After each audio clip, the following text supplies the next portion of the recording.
عید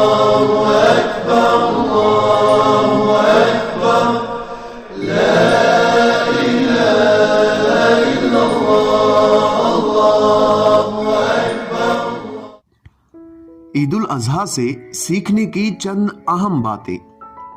سوچئے اگر اب تک سنت ابراہیمی کے عین مطابق بیٹوں کی قربانی کی جاتی تو کون سا باپ یہ ناممکن حد تک مشکل کام کر پاتا۔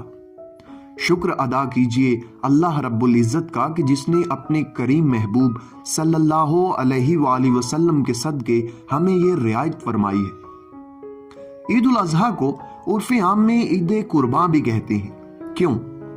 کیونکہ یہ ہمیں اللہ کی راہ میں قربانی دینا سکھاتی ہے۔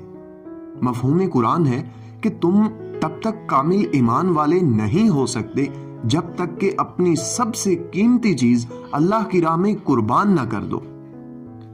اب یہ فیصلہ اللہ پاک کی ذات نے اس فانی زندگی میں امتحان کے طور پر ہم پہ چھوڑ دیا ہے کہ ہمیں جو بھی چیز سب سے زیادہ پسند ہے اسے اپنے رب کی رضا کی خاطر قربان کریں یا نہ کریں۔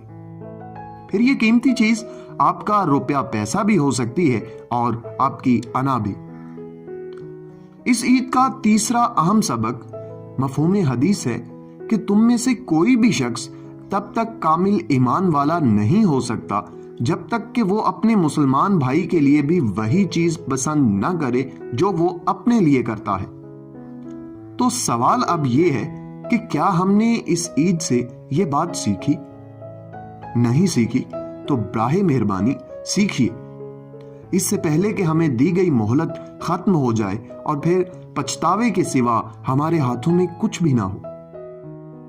یہ عید ہمیں جذبہ احساس بھی سکھاتی ہے، مگر کیسے؟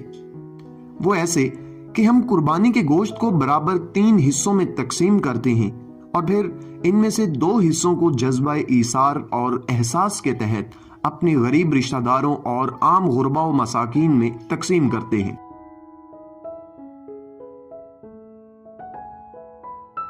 اس سے ہمیں بآسن و خوبی یہ اندازہ ہو جانا چاہیے کہ اللہ تعالیٰ کی ذات بابرکت کو غریب اور کمزور لوگوں کے لیے جذبہ احساس کس قدر پسند ہے۔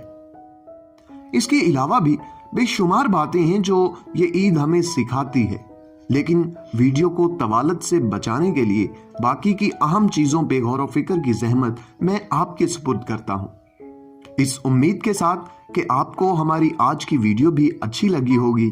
اپنے میزبان امین حیدر کو دیجیے اجازت۔ اللہ حافظ و ناصر۔